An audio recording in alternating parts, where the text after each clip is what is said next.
Alright, so we're gonna go through what is called deformation. Greetings to the class. Animation tools 2 Friday group. Hey. Alright, so last class we kinda went through rigging where we looked at arms and well, not just arms but an entire body. We used a stick person last time and we used the inverse kinematic controls to mess around with said character. In this case though, what we're going to be doing is looking at deformation, which you could say implementing it is a lot easier if you understand bones and curves. So those are the two main points we're going to be looking at, as well as a kinematic output. And feel free to ask class as we go along what we're doing. Deformation. We're doing deformation. So these are my different parts right now. Not looking at the inverse kinematics one, but the looking at transform tool. I'll just go through each of my parts. I have my arm, I have a hand, I have eyebrows, I have a head which has the eyes. I didn't separate the eyes from the head or the ears, but if you're doing a more complex character for a face, you do more parts. You have body, and I have one leg, and I have another leg, and another arm, and another hand. So this is kind of easy. If you notice really that the hands are pretty much the same, just flipped, and the arms and the legs are the exact same thing. It's just a duplication. So if you ever wanted to duplicate a part, you just click on the layer, right click, and choose duplicate selected layers. So you can select multiple layers and duplicate them at the same time. Is there a shortcut for that? No, it's not like Control J in Photoshop. So you have what's called a rigging tool. That's what the deformation set of tools are.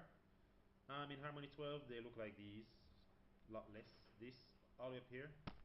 In Harmony 9.3 and above, at least before 12, they pretty much look a little differently. In that one, you'd have a red hammer and a white hammer. The white hammer represents edit mode for when you're doing bones, and the red one is pretty much to start actually implementing your rig. So let me show you how easy this is. I'll choose an arm, like for example this one, right? If I want this arm to move, typically like we did last class, if you had say inverse kinematics, you just have this one control here that does the whole thing right there. However, and even if you're doing the transform tool, you have the same thing. I've already set my pivot point. But in this case, I actually won't really need to rely on it much, because I'll be using the deformation to do any kind of movements I need. So I'm going on my rigging tool. Remember, yours will be a red hammer if you're using anything less than Harmony 12. And so let me just get rid of this keyframe here. So I click on my drawing, and it's as easy as click, click, click, and click. And so now I actually have some bone deformers going on for the drawing. I go on my transform tool, and I can start moving this. Yeah, the hand isn't attached yet, so don't blame that. So if I just attach the hand as a child of the deformation here, you see, and drag that to the deformation, now what we have is this. And of course I want the hand to be behind my sweater arm. So in my node view, yours will be called network view if you're using anything less. Let me just order this around first. Right click. Yours will say network view if you're using 10.3 and up. above, and I'll just click on one of these, and so we have these, and I will just switch around the hand in the composite. So whatever is on the extreme left is on top, what's that, anything less than that goes behind. So extreme left is on top, extreme right is below. So I'll just drag this over, and so that goes below. Alright, so now if I move the hand and the arm, you know, the hand also moves along with it, right? So you can easily just start moving an arm around with just one drawing. And whenever you move it, you generate a keyframe here. A deformation actually is a group of a bunch of different stuff inside. This right here, you notice the color is a little pale blue. If you click on the arrow beside it, which is on any group, you actually have a breakdown of what you're actually seeing. So we have bone, bone, bone, which is this bone, and this bone. In other versions, you wouldn't just have bones alone, but you'd have what's called offset, which is actually this part here. This, the first part that you click, is the offset, and it allows you to move the part around if you need to. So we really don't have to worry about having a peg, or rather a pivot point anymore when using deformation. So that will become like your pivot point. So let me just remove this keyframe, and if we wanted to animate, you know, we could start from this as a first pose, add a keyframe, can just sub that, so we'll have more drawings in here. And from 10 we could probably just, you know, pull the arm back a little bit. We'll do a little follow through. And the next frame, just like you would in a traditional animation where you draw your keyframes first, you just pretty much set your poses. So if I wanted another pose, I could just as easily, you know, bend this like so, you know, carry this like so, and bend this like so. Now his hand might seem a bit short, but I don't have to let it be that way, because what's nice about this is that wherever you see these little squares, this is actually how you can manipulate the length of the bone. So if you wanted your arm like Mr. Fantastic, you know, drag that. Right, so what happens is, right, that's kind of ridiculous, right? Alright, so let me just get rid of that one. So let's just get the arm to move under the chin. So if you had a character like this, you know, it's small, you can always come here and just stretch things out as you might need. Might just do a quick little action here with the chin.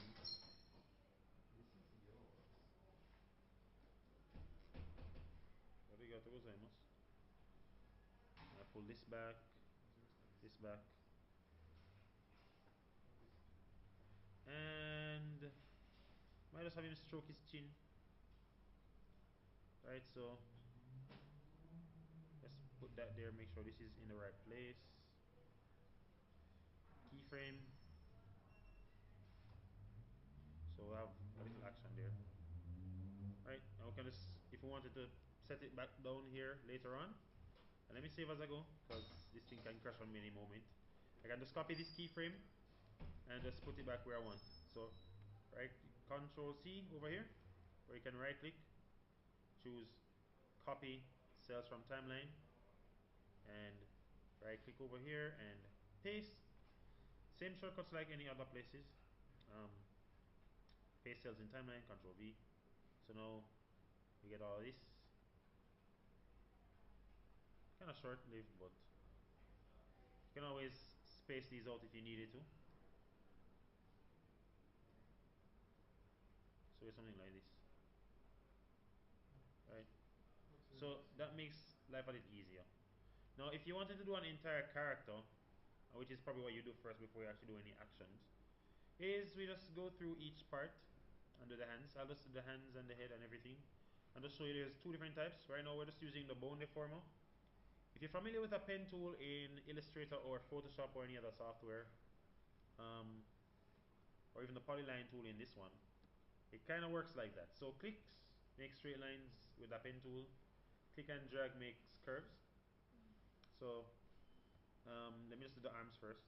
So back to my rigging tool, hammer. Click on the drawing you want to add a rig to. Click, click, click, and click. That's for that arm. I'll attach this hand to it. So for the leg now, there are two ways you can do a leg. It depends on how you expect to use the rig. If you want it to be someone who's standing in place so you can actually get the person to bend and stretch and such, it might be good to start from rigging from the bottom up. Or if you're doing like a walk, you could do one from top to bottom. So I'll just do top to bottom for now. So click, click, click, and I'll actually go for the toes also. Click, so in case you step down really hard, you can bend your toes. I'll do the same for the other leg. So click on that leg, click, click, click, click, click, click, click. Right? So we have all that stuff so far. The only thing left now is really the body and the eyebrows. So body, head. I don't really need to do a deformation on the head. But here's what you can do now with the body. This is where you use a curve deformer because as your own spine is more flexible than just your hinge joints on your arm. For the body, and because of where we want to actually be able to manipulate from, we won't manipulate from the head coming down. We manipulate from the hips going up. Of course, in this character's case, I actually don't have any hip drawing because I'm just treating it like it's a really long sweater covering where the hip would be. So for the body, if you click on the body, go on your rigging tool, and so this entire body. So what I would do is I would click and drag. I don't click and let go. Click and drag. So this begins my first part of the curve, and then from where the neck would be down, click and drag. And so now if I wanted to control this one, I use these little blue tangents you might see here. And so for the body, I can curve this like so and so if I need to. And the more you pull this, the more you deform it so. So that's one way of doing it. Right? Now we kind of want the head also to be a part of this. So, I mean, we could easily do this, attach the head to the deformation.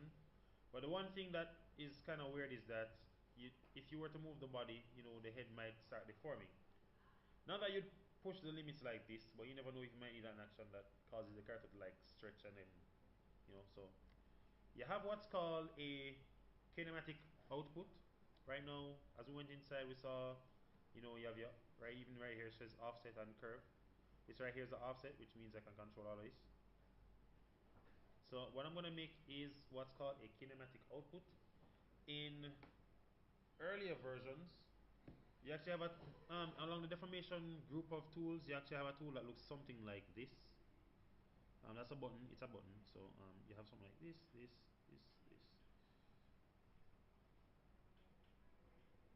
There's a plus. There's this line going so. And let me make this circle a little bigger. And just shift these up. You have a tool that looks something like this. I don't know if you can check your screens just to see it. But you should see one, it might be faded out, but you have something that looks like this. It pretty much means you're adding an extra output from here. Right now we only have one.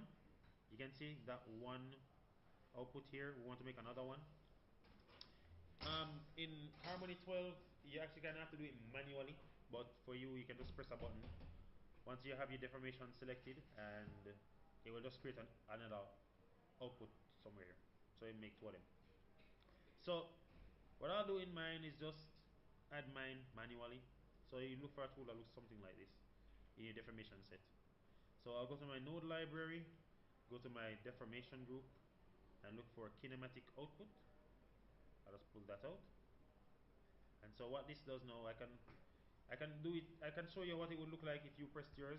If I come in, I can cut this, go inside the group, paste it, and what would happen is that it's pretty much making an output coming through a kinematic output module and going to the multi-port out, and you get something that looks like this.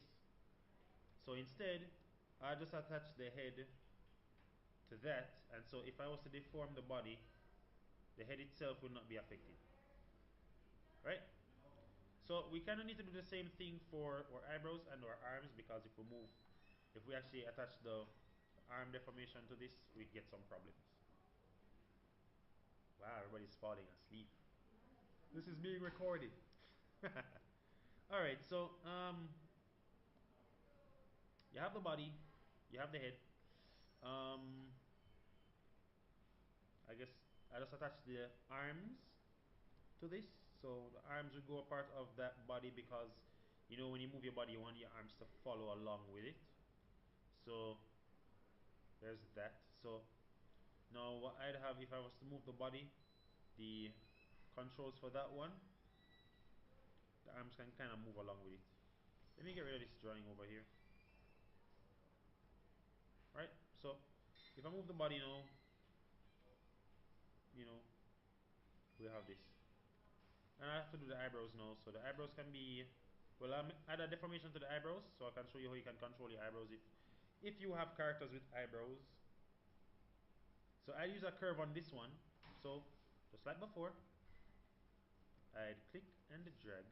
So click on this, rig, going to click and drag, and you'll notice when I come to the other end, I didn't click and drag away. I went along with it, because I mean, if you click and drag away, you're pretty much getting a control that looks like this, and if you try to control it, you pretty much get something like this. You wouldn't want to have to deal with this, right? So what we do instead is, okay, from here to there, we just do this, right? And so now with the eyebrows, I can do this, like raise an eyebrow, do that concerned look. I can use this offset here to, you know, up and down if I need to. If I wanted angry eyes, I could just do this and this, right? If I wanted happy eyes, you know, scale these up.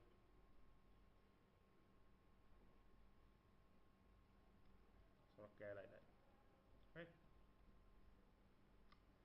Alright, so now I just attach that to the kinematic output for the head, I mean for the body.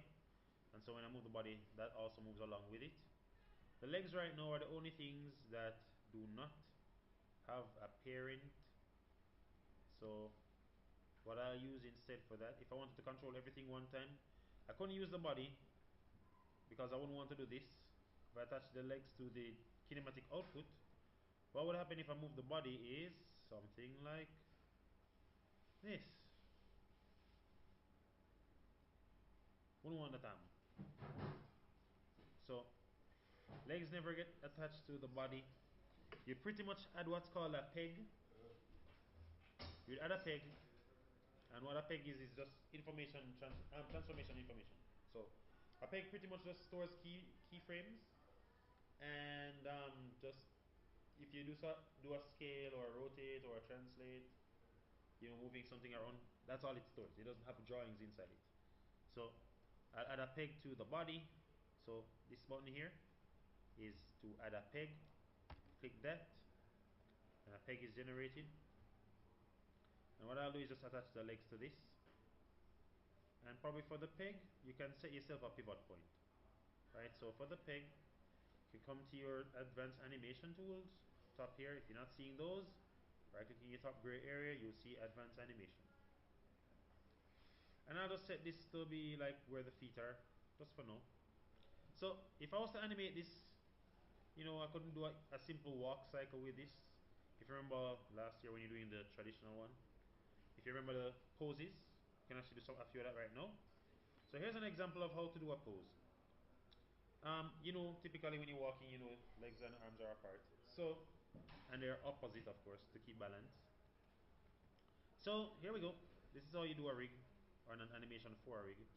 This is how you do a rig. So, so for the arms, what I'll do, I won't be transforming the arms from here, because that's going to be problematic for me. So whenever you do a deformation rig, don't touch the drawings. please don't touch the drawing. It will mess you up. So for the arm, I'm just going to transform tool for the arm. I'll work on the arms first, and I'll show that. This button here allows you to hide and to show your deformation chain. So if you're currently selecting a drawing and you want to see where the deformation is, you press this button here. So arms, I'll just work on this. Let's put the arms apart. So this one's first. Press this button. Put that one apart. For the legs, click on a leg. Push this leg. Whoops, not like that. No, like so. And we'll probably push this forward. And for this leg, bring it back. So pull this way. Because it's behind. Yeah, this is a stride. Let's start with the stride first. So that's one pose. Let me get rid of this one.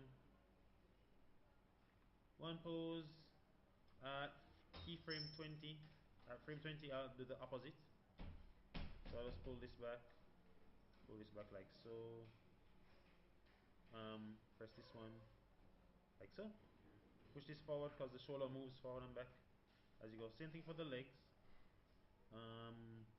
Legs will be opposite now, so it's going to be spaced out. Stride. Other leg. We could do this and that. Push this forward. Alright, so what we have now is, let me just copy this frame 1 to frame 40 and push this like so. And so what we have so far is this. Really, really mechanical. Too slow? Let's make it. Sir, no, you actually know how to do that. I know. This is just how you begin doing the poses. Yeah, it's tween. Generally, whenever you move something like this, it's generally tween. So this is what it would look like, right? And the timing is kind of off. So what we could do is, you have what's called set ease for multiple parameters. Like how we did easing that last time in Flash, where you can set something to start out slow and fast and slow, or you can start out slow and just go fast, or you can start out fast and go slow. Yeah, we have that option here. So these are our keyframes. I'll click on the keyframe, and this button here, what you see here, set ease for multiple parameters. Click on that. It actually shows you what your rate is. So what we want is a S curve. Oh, it's gonna be backwards. So pull this way. Starts out slow, gets moderate. Then we choose apply and next. Push this forward like so. And this side we do this. And the other side, we pull this back. Apply. So now we get something like this. Right, kind of stiff. Yeah, let's try 40. Let's see how that looks. That's how I did the other one. Okay, sure. Alright, so let's just work with this then. And if you were to go in, just like before, you have your crossover, right? So around here, you get back to you show your rig again. You get to the parts that you want to do. So we're just working on the key poses first. So show, for example, one of the legs, and show the deformation for that one. You just push this up so, like so. Oh, oops, wrong one. That's the one that we actually want, the other one. So this one come backwards. So we actually want this leg on this side to actually do the crossover. So pretty much do something like this, right? So we get something like this now. Whoops. Oh, I didn't press F. Yeah, move that pose, and then I do this one. So now we get something like this. And if we need to, we can lift this a little higher and put this toe down like so. So we get something like this now. And then this next one comes out straight, of course. Put that tool back up. Must be tedious getting these characters to dance. Yeah. So that's that, and then the next one with the next crossover, add a keyframe there, and generally I guess it would be good to add a keyframe for each place. So for this one now, not this one, but rather this one, we just bend this up, bring it down as you need, and so we can actually start. We kind of have something going on here, right? So if we loop this, press play, we get something like this, right? His arms still look kind of mechanical, but we kind of get a good idea, just having the stride and the crossover, like a fast walk. And he's not even bouncing up and down, so that's another problem.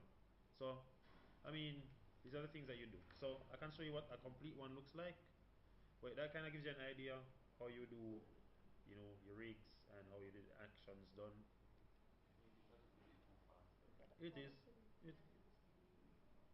Right, so I mean, it's Minimalist. 1, 2, 1, 2, 1, 2, 1, 2. Right, so. There we go. So that is what we have so far. And typically when doing a walk cycle, it's best to use a ground. Just draw something that represents the ground, just like in traditional. So I don't have a layer for the ground right now. What I would do, because I want the foot planted in the right place. So ground, just to create a line or something. Just a line that represents. I mean, we could use the camera box there to do that. We could do that too. Where's the ground? We just draw a line.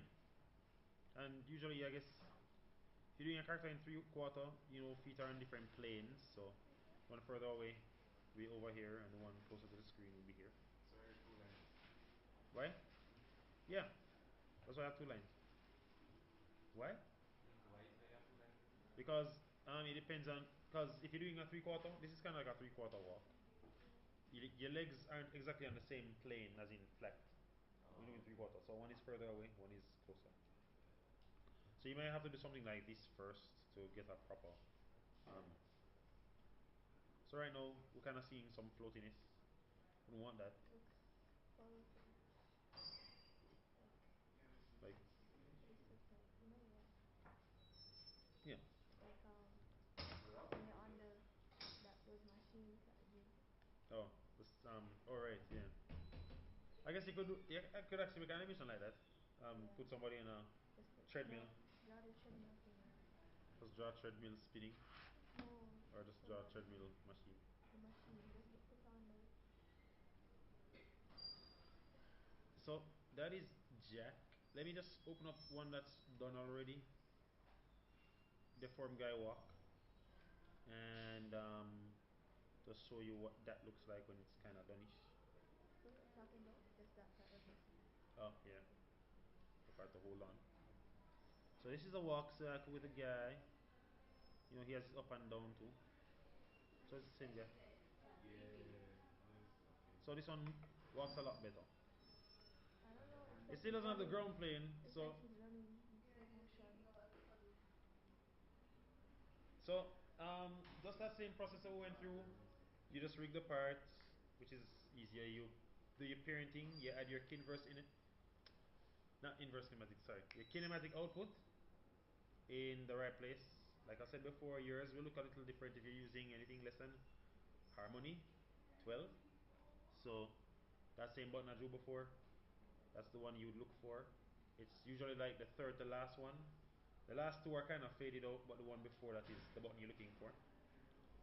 If you click on the deformation, so you have to click on the deformation group for it to come up. And then you have your thing. So if there are no questions, no concerns, then we can end the recording here. Let's all give a round of applause.